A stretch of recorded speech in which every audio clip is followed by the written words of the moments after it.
Bismillahirrahmanirrahim. Assalamualaikum warahmatullahi wabarakatuh. Bismillahilladzi la yadurru ma'asmi syai'un fil ardi wala fis sama' wa huwas samiul basyir. Alhamdulillah. Alhamdulillahilladzi akhrajakum min butuni ummahatikum la ta'lamuna syai'an. Asyhadu an la ilaha illallah wa asyhadu anna Muhammadan abduhu wa rasuluhu la nabiyya ba'dah. Faqad qala Allah Ta'ala fil Qur'anil Karim, A'udzu billahi minasy syaithanir rajim. Bismillahirrahmanirrahim. Wa idh qala Luqmanu libnihi wa huwa ya'ijuhu ya bunayya la tusyrik billah inna syirka la zulmun azim. Wa wassayna al-insana biwalidayhi hamalas ummuhu wahnan ala wahnin wa fisaluhu fi 'amaini 'an ishkur li wa liwalidayka ilayyal masyir. Shadaqallahul azim wa shadaqa rasuluhun nabiyyul habibul karim. Wa nahnu 'ala dzalika minas syahidin wasyakirin walhamdulillahillahi rabbil alamin.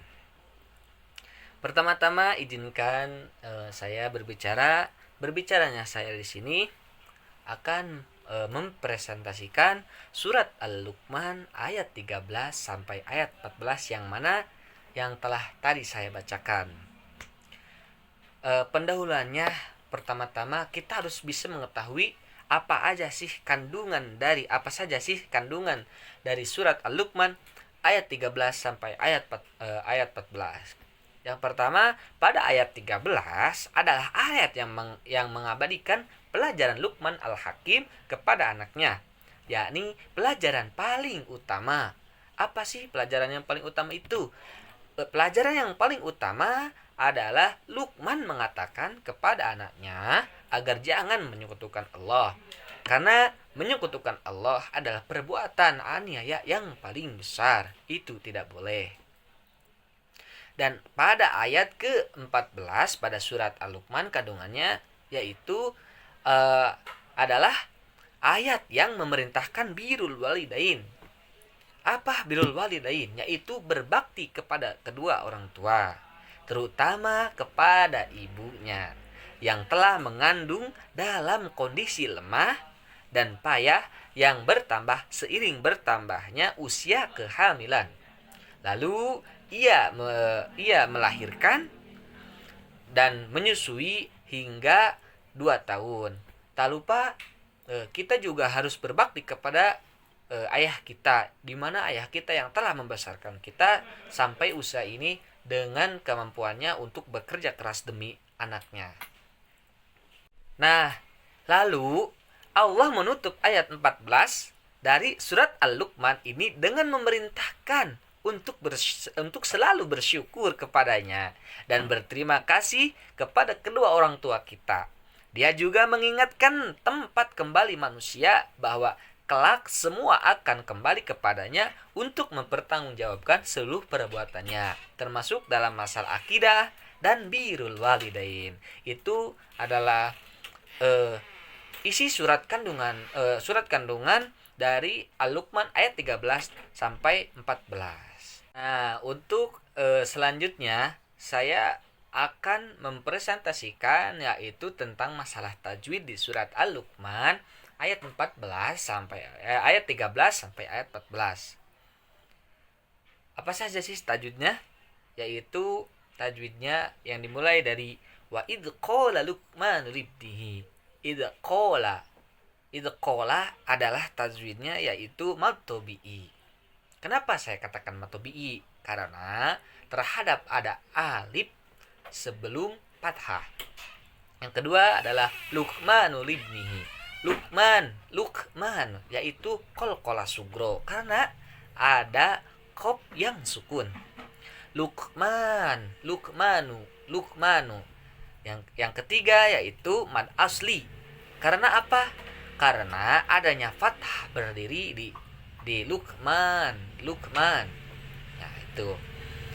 Libnihi qalqala sugro karena adanya huruf ba nya sukun.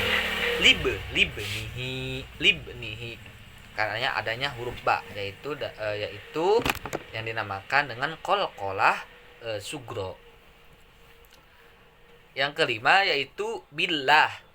Kan apa sih hukum billah ini? Yaitu billah adalah tarkik karena adanya lafaz Allah berdiri setelah kasroh. Yang keenam adalah asyir. Billahi syir yaitu alif lam syamsiyah. Kenapa alif lam syamsiyah? Karena ada alif disatukan dengan tanwin kayak gitu.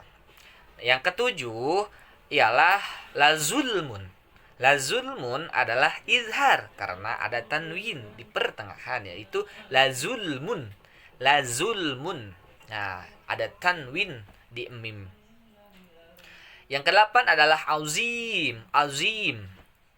Apa sih tajwidnya azim? Yaitu mad aridli sukun karena huruf madnya di akhir kalimat. Seperti itu. Yang kesembilannya yaitu azimu soina wawasoina yaitu madlen karena adanya patah setelah huruf ya.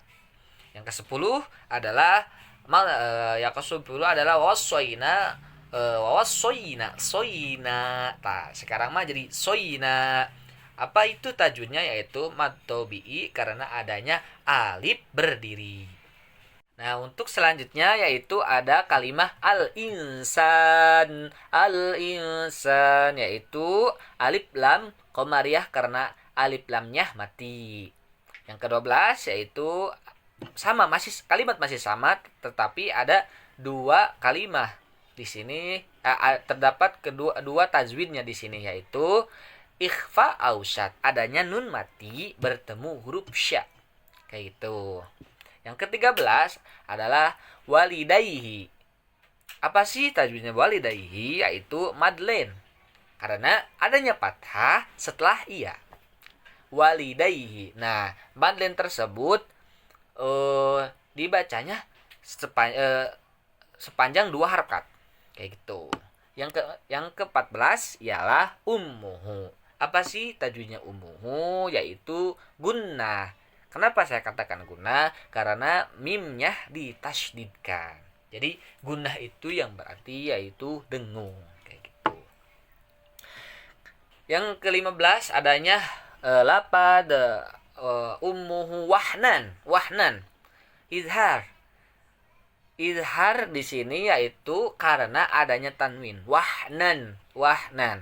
Yang ke-15-nya adalah ala mad asli karena adanya fathah berdiri ala wahnan ala kayak itu.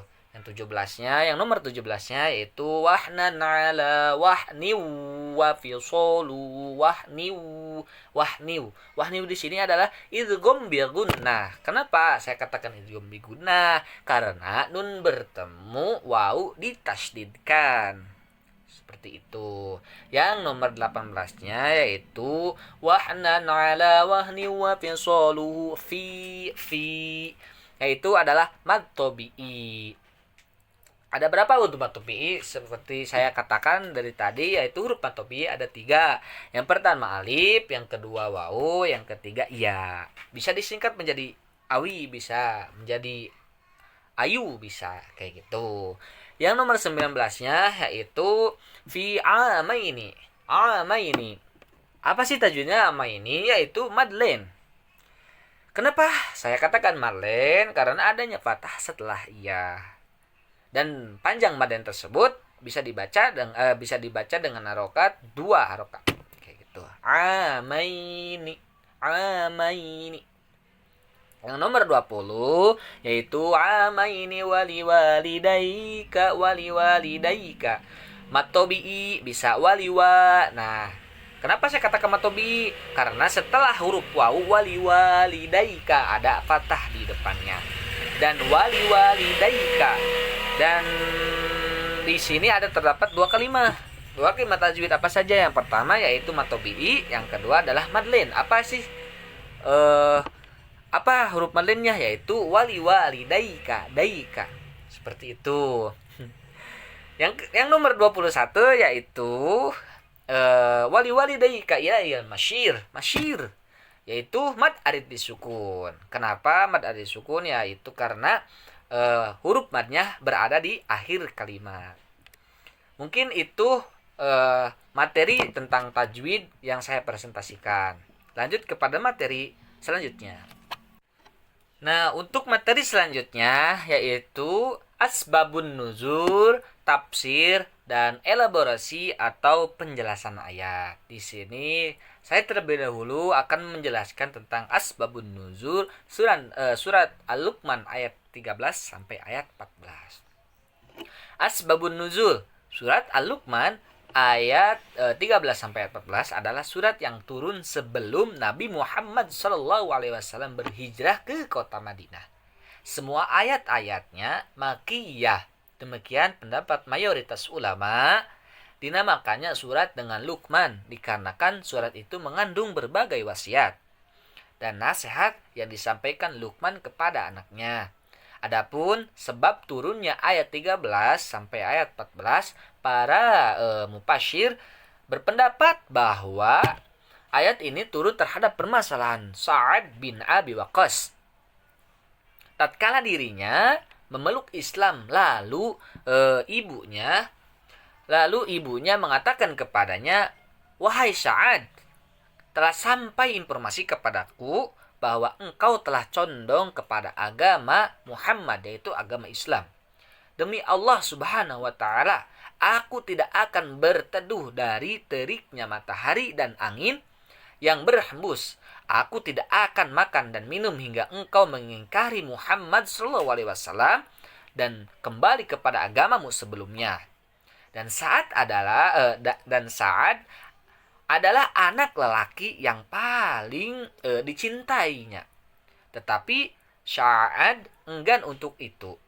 Dan ibunya menjalani itu semua selama 3 hari. Dalam keadaan tidak makan, tidak pula minum, serta tidak berteduh, sehingga Sa'ad pun mengkhawatirkannya. Lalu Sa'ad datang menemui Kanjeng Nabi Muhammad SAW dan mengadukan sikap ibunya kepada anaknya. Maka turunlah ayat ini, yaitu ayat surat Al-Luqman ayat 13 sampai ayat 14. Seperti itu asbabun nuzul surat Al-Luqman ayat 13 sampai ayat 14. Nah, untuk setelah elaborasi ayat, di sini saya akan berbagi tafsir yang lainnya, yaitu dari tafsir Al-Mu'asyar yang berbunyi, "Ingatlah wahai Rasul, nasihat Luqman kepada putranya saat dinasihatinya, wahai anakku, janganlah mempersekutukan sesuatu dengan Allah, karena dengan itu kamu menjolimi dirimu. Sesungguhnya syirik benar-benar perbuatan dosa yang paling besar dan paling buruk." Yang kedua yaitu tafsir dari Al-Waziz yang berbunyi, "Wahai Nabi, ingatlah ketika Luqman menasihati putranya, wahai putraku, janganlah sekali-kali kamu menyekutukan Allah Subhanahu wa Ta'ala dengan apapun itu. Sesungguhnya perbuatan syirik adalah kezaliman yang besar. Zalim adalah menempatkan sesuatu tidak pada tempatnya. Adapun syirik adalah menyamakan zat Tuhan pencipta yang maha memberi kenikmatan dengan makhluk yang tidak mampu memberi kenikmatan, bahkan tidak bisa berbuat apa-apa." Nah, itu mengenai tambahan tafsir. Yang pertama tafsir dari tafsir Al-Mu'asyar, yang kedua yaitu tafsir Al-Wajiz. Nah, untuk materi terakhir yaitu kesimpulan surat Al-Luqman ayat 13 sampai ayat 14. Di sini saya akan menyimpulkan surat Al-Luqman dari ayat 13 sampai ayat 14. Yang pertama yaitu menjelaskan mengenai perintah untuk selalu beriman kepada Allah Subhanahu wa Ta'ala. Kita haruslah wajib beriman kepada Allah Subhanahu wa Ta'ala. Yang kedua, adanya perintah untuk selalu berbuat baik kepada kedua orang tua kita. Kenapa? Karena kedua orang tua kita yang mengasuhi kita dari kecil sampai hingga sekarang, sampai hingga dewasa, dan yang menafkahi kita sampai dewasa, dan yang telah memberi ASI dalam waktu 2 tahun kepada kita. dan kasih sayang kedua orang tua kita tidak akan luntur kepada anaknya. Seperti itu. Dan kesimpulan ketiga yaitu perintah menaati perkataan orang tua selama perintahnya baik dan benar serta tidak bertentangan dengan ajaran agama. Yang keempat adalah menerangkan perintah untuk selalu bersyukur terhadap semua yang telah diberikan oleh Allah Subhanahu wa taala kepada kita.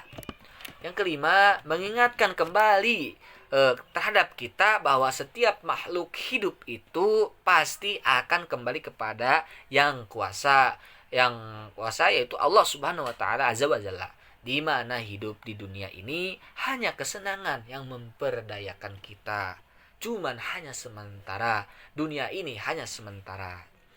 Seperti itu, itulah akhir dari materi yang saya sampaikan. Mohon maaf bila dari awal sampai akhir materinya terlalu singkat ataupun terlalu banyak. Sekian dari saya. Wabillahi taufiq wal hidayah, waridho wal inayah. Unzur maqala wala tanzur maqala. Wassalamualaikum warahmatullahi wabarakatuh.